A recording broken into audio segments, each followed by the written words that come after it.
Welcome to today's edition of Mainstream with Harpreet Singh Toor. आप सबनों प्यार भरी सत श्री अकाल, नमस्कार, आदाब and shalom. We are actually stepping into the new election right here in New York City. I'm pretty sure there are elections at other places also, but we have New York City always have something going on election wise. We will have a guest during our program today, but before guest joins us, there are a few things which I want to share with you, and those are to begin with. This is something very painful for the Sikhs in particular, and Punjabis in general. That 1984 and what happened in 1984. Before that, what made 1984 to that the Indian government had to attack not just the Golden Temple but another 37, 38 Gurdwaras, and the aftermath of that, including the murder of Mrs. Gandhi and what happened after that. Punjab still hadn't recovered from that. Then we have the drug issue in Punjab. But I'm going to just stay on few things about 84. I did discuss in detail in the last segment. The issue is always about the politics, and when it comes down to the politics, the politician who is at the helm of the affairs, what kind of schematics are being portrayed, what is being told to the public, what is public willing to buy from that particular politician based on the assumptions of the public about the politician, and what can be challenged and what cannot be challenged, what can be questioned, what cannot be questioned. And that's where the media's role comes in, and the media has to be free and neutral, which is very rare. And I'm not going to hold back on few things. In India, during Dr. Manmohan Singh's, media had more freedom comparatively. Okay, today's media is just this India-Pakistan's Sindhur happening actually exposed the media to the public if they would understand that what was going on, what is happening, and what is not happening. Or, in other words, how much the media was honest to give the information and the news to the public. And right here in the United States, we are going through same kind of things right now. The current president, President Trump, the 47th president, and of course the 45th president, he is really good at it, how to exploit it, how to keep the focus on him, how to make the people believe in him. He is one of those showmen. I enjoyed that movie. I don't know how many among you have seen that movie or not. Now You See Me, Now You Don't. It's a great movie. It has, I think they have made 2 of them right now. The third one may be coming down the road in production. But it's so good to show the showman, that how a showman can mesmerize the people and get away with whatever that person can get away with. And that's exactly what the current president is doing. In the first term, he tested the waters, and at that time there were some rail guards which were stopping him from doing certain things. And this time around, he did not hire any person in the cabinet who is loyal to the nation, not to him. So because of that, everything is whatever the president says, that goes. And LA riots, I'm going to talk about that also, is one of the symptoms of the bigger things to expect during this presidency. House of Representatives, Republicans, they have totally bowed down to him. Senators, they have totally bowed down to him, quiet, and nobody is really willing to challenge the facts, which are facts, but those are, I'm sorry, nobody is ready to challenge the non-facts and the fiction with the facts. This president is good at telling that media, every news in media is fake news, and that's how he created this whole perception within his followers that any news which you see which is contrary or which contradicts him or put him in a picture where it's not showing him in a good light, it's a fake news. And this is the product of that. Now listen to this, in charge of Department of Justice, Justice Neom Bondi, she just made a statement this week. She was like, we will not tolerate any attack on any police officer. Let me repeat it again. She said, we will not tolerate any attack by anybody on a police officer. January 6, police officers were attacked, people died, police officers died, committed suicide and on the job.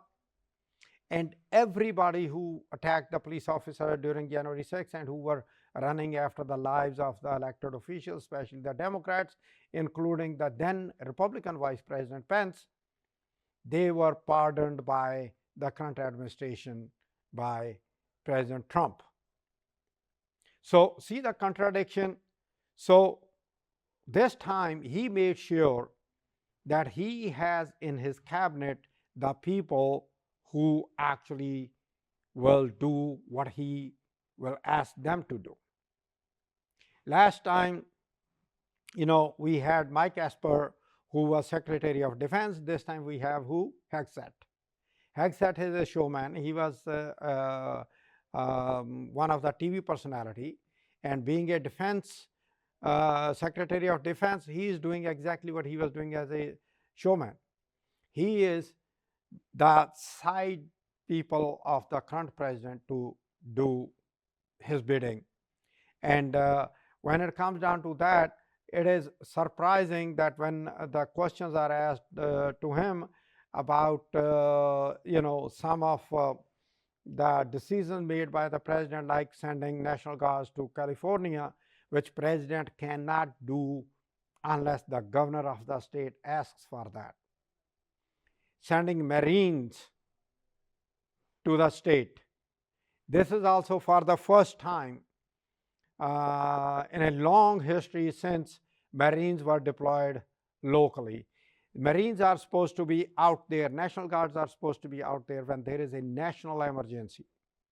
First, President Trump created the situation in LA, and after the people resisted, yes, there is some, I'm not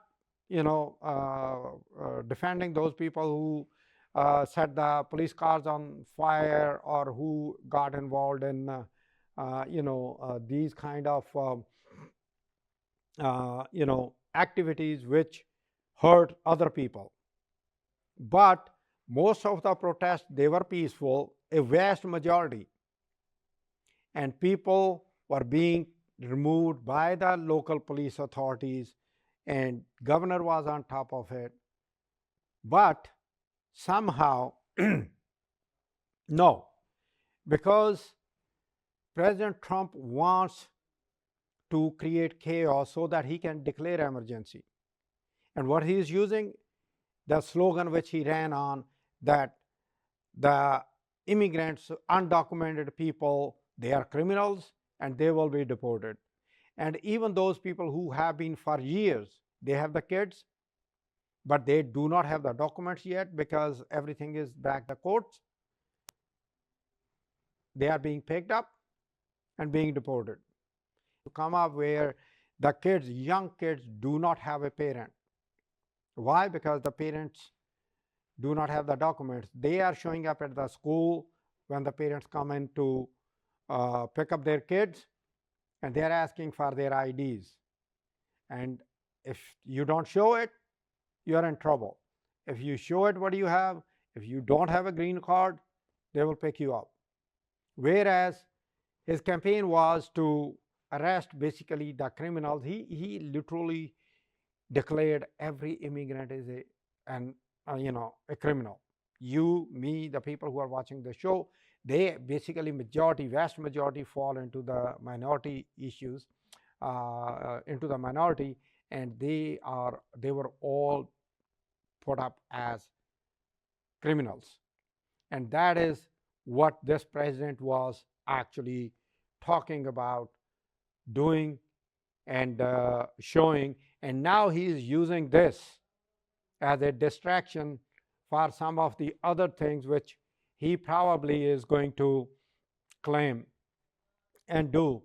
So right here, we are going to go into the break. After we take the break, we will have our guest with you, and we are also going to talk about some other things right after the break. Welcome back to Mainstream with Harpreet Singh Toor. एक बार फिर आप सबनों प्यार भरी सत श्री अकाल, नमस्कार, आदाब and shalom. Yeah, we were talking about the current situation, and there is another thing, which I am very passionate about. And if you who watch my show constantly, they must have noticed that when I finish my show, I always say good night and good luck.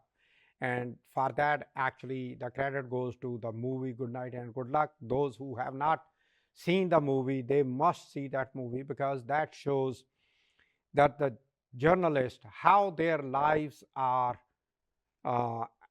endangered. And yesterday actually in LA, one of the journalists got shot with a rubber bullet in the leg while live broadcasting. In different areas of the world, the journalists are getting killed. In Gaza, Israel has targeted specifically those journalists who are more popular within the community and the world, to target them directly, cold-blooded murders. And so that makes their life tough. And over here also, what is happening is any journalist who actually publishes the reports, and when they say that the sources are confidential, the current administration is trying to change that law where the journalist has to disclose their resources. I've seen during my time here in the United States that some of the journalists actually went to jail instead of giving the source of their information.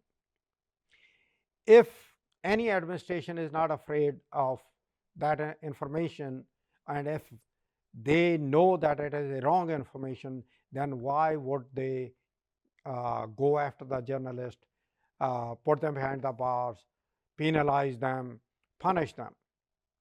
I always talk about Columbia University incidents, Michael Bloomberg, the mayor, and now in today's date, I am so upset with the Columbia University's decision to bow down to the current president, Donald Trump, and letting Donald Trump get away with whatever he wants to get away with, And some of the people, they actually have resigned from a lot of places, including Department of Justice. The recent incidents was when Eric Adams was being charged with the corruption charges. The administration put up the pressure on Eastern District. New York falls into the Eastern District, which is one of the very important districts in the Department of Justice. And senior attorneys who were, looking at the evidence, and they actually resigned instead of giving a blank check that he did not do anything wrong, or even writing that this is something which we have investigated and some of the facts may not be the way it is, or something on those lines. They said that they would rather resign than do that. They resigned from there. There are top law firms. Those law firms, you know, bowed, you know, to the President Trump and his demands, and their best attorneys, they are actually slowly but surely leaving those firms who agreed to, do the bidding of President Trump and join the other firms which actually drew a line in the sand. Same thing with Harvard University. Harvard University drew a line in the sand, and Harvard University is being punished. Or you can have foreign students. We will not allow visas to foreign students who come to Harvard University, this and that. Let me share something from President Trump's first term. When he was running for re-election, he wanted, some corruption charges or some sort of blame that Joe Biden is corrupt, and he accepted, or his son accepted, some money based on certain shenanigans from Ukraine. So there was a person who was handpicked by Donald Trump who was actually putting up wrong information. And there was another gentleman right here in the United States who was part of that. President Trump actually called the ambassador or wrote to the ambassador to grant a visa, tourist visa, to that person. But ambassador knew that the person actually is a Russian asset, and he is doing propaganda based on what Russia wants. She refused. Just imagine that. An ambassador who is appointed by the president refused to, obey the order from the president. Why? Because she knew that president is wrong. Yes, she's not there anymore. Of course, she will not be there anymore because she did not, do what the Donald Trump wanted. And now we are in this second phase of his presidency where everything he learned from first term, that how he can, steamroll whatever he wants through every department. And that's what he is doing. And the courts are still trying to do their best, but his strategy is do everything, let the people go to the court, let the people challenge, let the courts take their own time, flood the courts with so many cases that by the time the cases are decided, his term will be over. So presidential power, he's trying to make presidency as a king. He considers himself as a king. He considers that I am somebody who cannot be challenged, who should not be challenged, and anybody who is challenging me is a person who is anti-American and who does not speak the truth. Michael Bloomberg, after 9/11, on Park Place, there is a Cordoba house. I have talked about it before, and I am definite I will be talking more about it down the road. Cordoba house was being constructed by a Muslim group. There was a huge hue and cry against it that it should not be allowed. Michael Bloomberg made just one statement, because this place is only about 1 or 2 blocks away from World Trade Center. He said, nope, this country is free and fair to everybody, irrespective of their faith and everything. So he actually let that Cordoba house to go ahead. I was at their ribbon cutting ceremony also. So that is what America was. I'm not talking about today's America. I'm talking about the America what it was, and the damage being done right now to American systems, whether it's universities, whether it is the forces, or departments. It's going to take probably decades before it becomes okay. Because why? The new hirees are also those who actually believe in just doing what the president wants them to do. So those are the facts, and those factors are the factors which are actually damaging to United States, nationally and internationally. And if you really look at it, this president really does not have that patience to listen and then come to the conclusions which are best for the nation. And Iran nuclear deal is just a case in point. He was the one who canceled it. Now he's trying his best to put life back into it.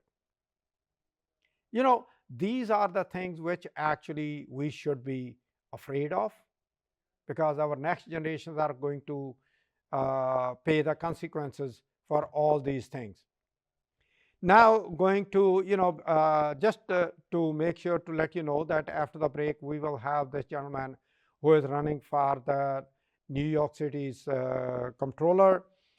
He will be joining us in right after the break. And and so when we after we are done talking to him, actually have go over in the concluding section for to wrap up our conversation today's, including what we have discussed with this candidate Justin Brannan, who is a candidate for New York City Comptroller. Let's take a break. After the break, I will be right back. Welcome back to Mainstream with Harpreet Singh Tour. We just have our guest today, Justin Brannan. He is running for New York City's comptroller. Right now, he is a New York City councilman from Bay Ridge and Coney Island, and he is the chair of City Council Finance Committee, which means, yes, he's going to run for, he's running for New York City Comptroller, where the money actually is disbursed, but City Council decides along with the mayor about the budget and how the money is allocated and it is distributed and used. So let us say welcome to Councilman Brannan to the show. Thanks for coming in, Councilman. No, thank you. Thank you so much for having me on. I really appreciate it. Okay, before we dive a little bit deep into it, let us start from what made you to make a decision that you want to be the next New York City Comptroller, where I think right now we have what, $120+ billion budget for New York City? $115 billion. Yep. Yep. Okay, so I'm close. Okay, so so tell me, tell the actually the viewers, what made you to decide that you want to be the comptroller? Sure. So look, New York City isn't just where I was born and raised. It's who I am. And every decision that I've made as an elected official has been guided by one very simple question, which is, will this make life better for everyday people? Will the decisions I make today make life better for working people? And I'm worried that our city is spiraling out of reach for too many working families and immigrant families because it's getting too expensive. And I believe that the sharpest tool we have to bring down the cost of living and to make the city more affordable is that big $115 billion budget.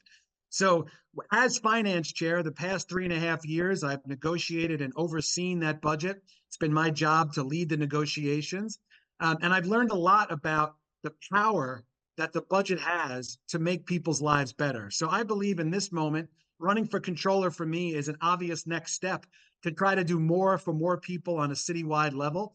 And I think over the next couple of years, with the threat from Washington and Donald Trump, we need someone who's a fighter as controller, someone who has the experience, but also the guts to take on anyone that tries to hurt New York City. And that's why I'm running. Okay, let me ask you, this is naturally a hypothetical question. When we talk about, I agree with you as far as Trump is concerned, his policies. Before you came on board, I was talking about it, how he actually is abusing his power, and what is happening is in LA is right now This is exactly what he wanted so that he can declare some sort of emergency and grab more powers. Okay. And New York Yeah. City could be the next. If that happens, because primary is just what, 13 days away, next Saturday, 14 days less away. than that Yeah, yeah, probably, right? Actually, yeah. no. Primary is 14 days away, but early voting starts Saturday, Early, right? yeah, on this weekend. Yeah. Yeah, this weekend. So my question to you is, if you get elected as a controller, what do you think you will have the power, and how in that position you can challenge, including ICE, like he has Marine out there, which is, I haven't heard that in my memory at least, where the Marines were called out for, on regular population. He called out the National Guards against the wish of the governor. And how do you think your role and whosoever will be the mayor at that time, you will coordinate to challenge the policies which needs to be implemented to save the New Yorkers and let them have their normal life?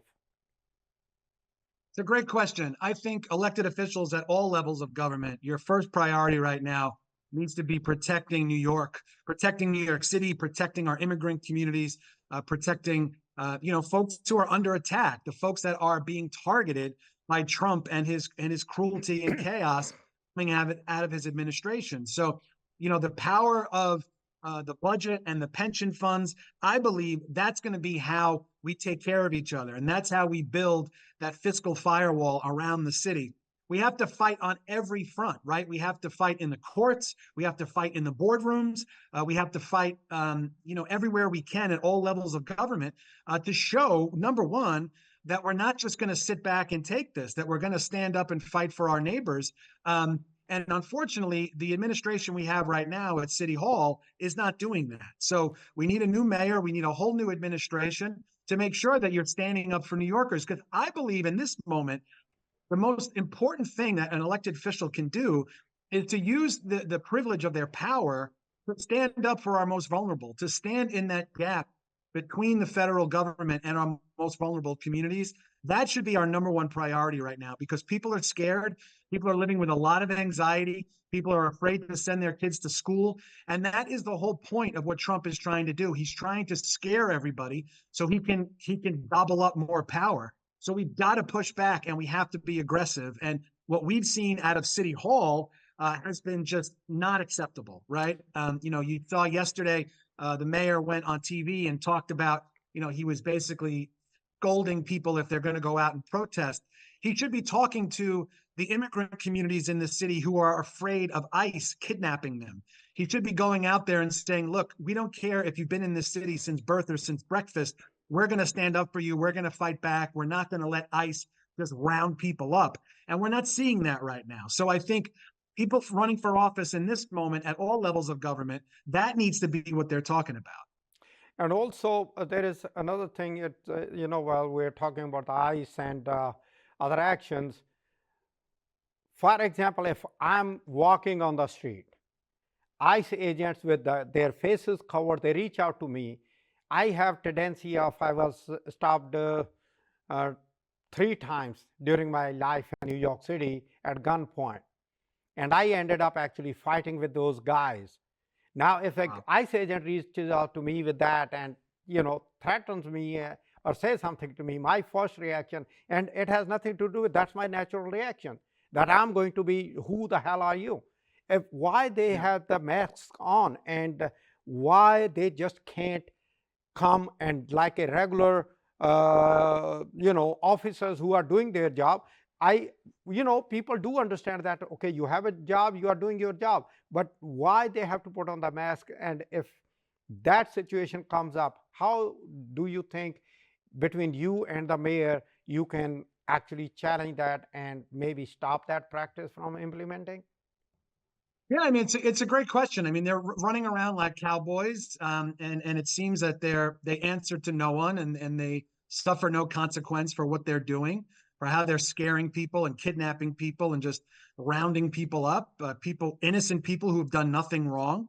And the president is allowing this. The president is encouraging this. So You know, across the country, we need, local elected officials to stand up and fight back. It's the least you can do is stand up and say, look, we're here to protect you. You have nothing to be afraid of. We're going to fight for you. But instead, right now we have our mayor who's going out there and talking about, well, if you're going to come out and protest, you better do this and you better do that. Forget about that, right? Let's talk about the people that are afraid, the families that are afraid, the mothers and children who are afraid. And that's always been who I am, right? I've never had a problem speaking up, never had a problem speaking truth to power, and standing up for the rights of New Yorkers in this moment, and making sure that New Yorkers know what their rights are in this moment, so that they can't just be scooped up off the street if they've done nothing wrong. Another question, which is actually to me, it's very interesting.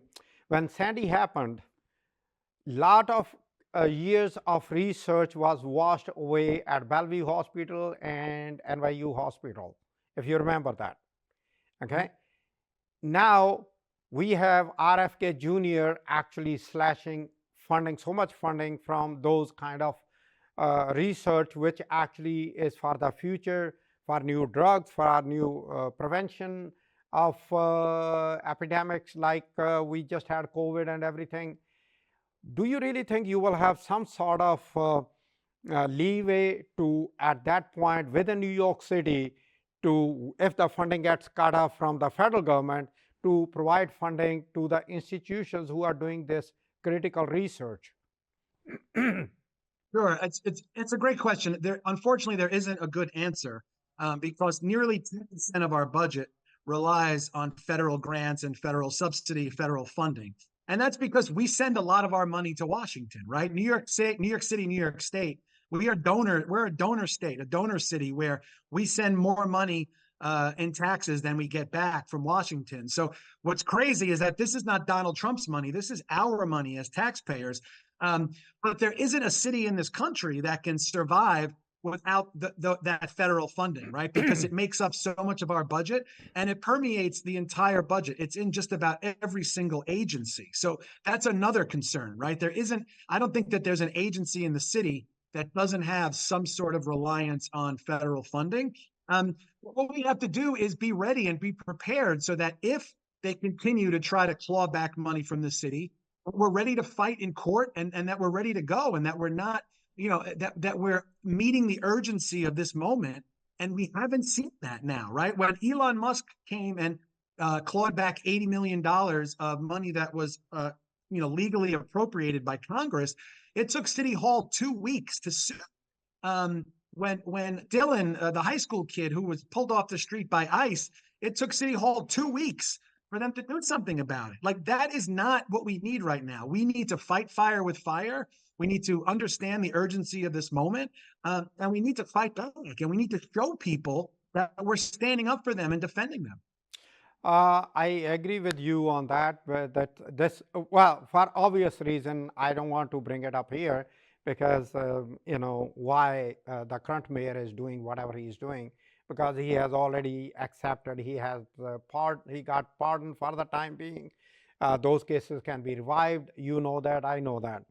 But now the next question is, as a comptroller, you are in charge of, investing retirement funding to a lot of Wall Street companies. 2008 happened. None of the people who actually brought the Wall Street to where it came got penalized. And there are a lot of people on the street who got hurt at that time. They have not recovered, and they ask all this question all the time: where is the justice for us? Would it be possible for you, if you get elected at that point? I know there could be a time frame issue or some other issues, that you can at least have some answers to those people who lost so much during that crisis. Sure, that's a great question. I mean, I don't know that we've learned very much from the financial collapse in 2008. And I was working on Wall Street at the time that happened, and it was part of why I got out of Wall Street, because I saw how many people were hurt. And it wasn't just executives and CEOs. It were people that clean the offices and security guards, right? It was everybody that was really hurt by what happened in the subprime mortgage collapse. You know, I believe that investing the city's pension funds, number one, you have to deliver steady, strong, and stable financial returns, but you also have to reflect the values of New Yorkers. So you have to work with money managers who share those values, right? And to ensure that city workers have a secure and dignified retirement while also making investments in projects that benefit our city. So I would prioritize investments in affordable housing and renewable energy and initiatives that combat climate change. And I would use the power of the city's pension funds to drive progress, to create good paying jobs, to build a more equitable future, and to make sure that we never go back to what happened in 2008, where we were taking these risky bets. You know, and we saw what happened. And there's a lot of people whose lives were ruined by what happened in 2008. And there's a lot of people who never recovered and people who still didn't learn. So I think it's important that we ensure that we're making those stable and strong investments, but that we work with Wall Street because, look, the city relies on over 20% of our economy comes from Wall Street. So we need those tax dollars to help fund our essential city services. But there's a lot we can do as far as corporate governance and leveraging the power of our pension systems to get more equitable practices in place. Okay. Let me ask you before you go, the message you want to give it to the viewers and why it is so important to come out and vote, because you know, minority communities during primaries, generally primaries are always where the people, they don't come out and vote, and minorities particularly are more prone not to come out and vote. Give them the reasons why they should come out and vote and why they should be voting for you. Sure. Thank you so much for the opportunity. Look, this is a very, very important election we have coming up. I always say that I understand people, it's important to go out and vote for president, but who your mayor and who your local city council people are and who your controller and public advocate are, they have much more of a say and power over your day-to-day life than who the president is. So voting in these local elections is very, very important. And I think people need to understand that for the next 4 years, while we're dealing with Donald Trump, the people who are going to be on the front lines fighting for our most vulnerable and fighting for our immigrant communities are going to be our citywide elected officials. They are the ones that we elect to fight for us and to stand up for us.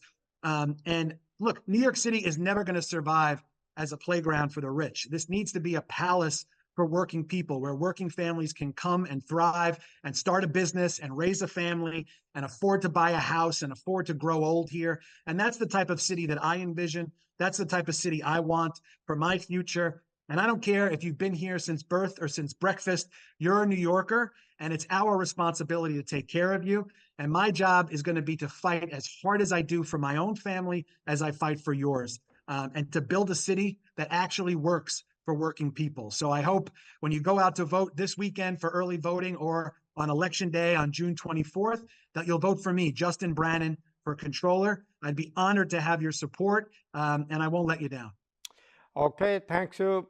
Thanks, Councilman. Thanks for coming on the show, and looking forward to the primary, and I will be waiting for the results 24th, and probably we are going to meet before that. I think you are coming to Sikh Culture Society. I was in touch with Kazi, and we have set up the Great. time for Sunday Kazi's the after, best. I think after 5 o'clock. Thank you so much. So we will be meeting in person also. Thanks for coming on the show. Thank you for having me. Have a great day. You too. And we are going to take a break right here, and then we'll be right back. Welcome back to Mainstream. And that was New York City's controller's candidate. We have the primaries throughout New York City for city council, for the mayor, for New York City controller, public advocate. So let me put it down this way, and I'm trying to make this point very clear so that you can understand. Number one, those who got registered as independent, they cannot vote in this primary. Number two, Republicans. There is no Republican who is getting challenged. so they cannot vote either. This primary is basically for those who are registered as Democrat to vote.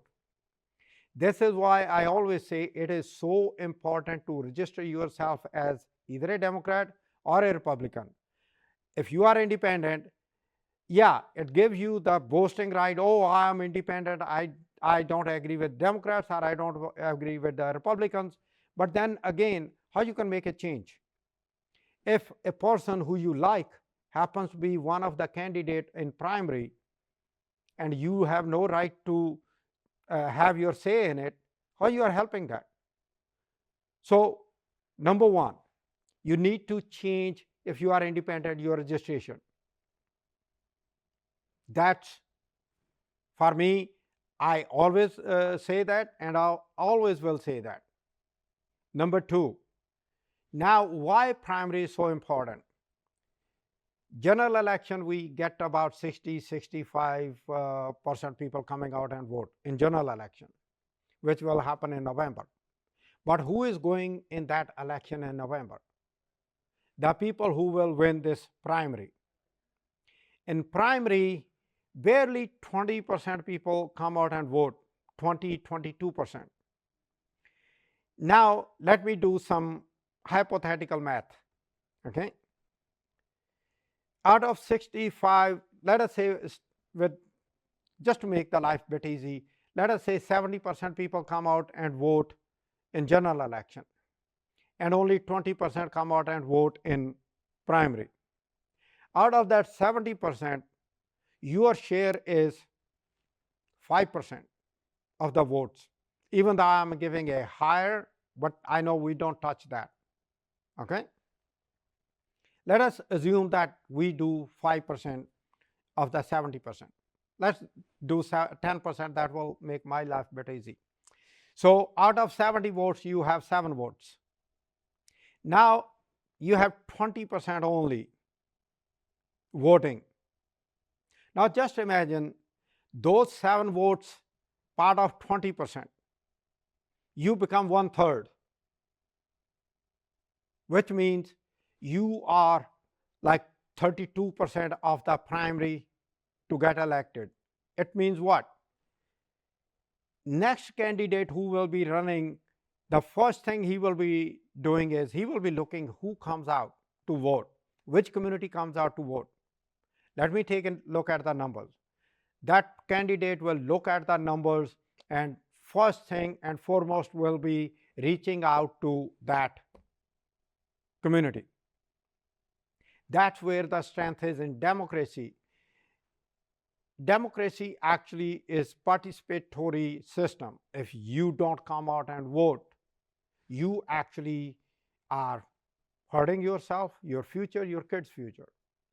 You should be, you must be coming out and vote.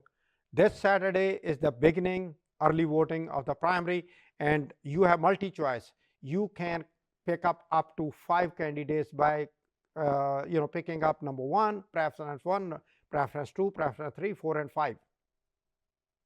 And you must come out and vote. If we want our better future for our kids, and we want actually the right people to get elected, we need to have registered properly and coming out and voting when the votes are open. Having said that, with that note, good night and good luck.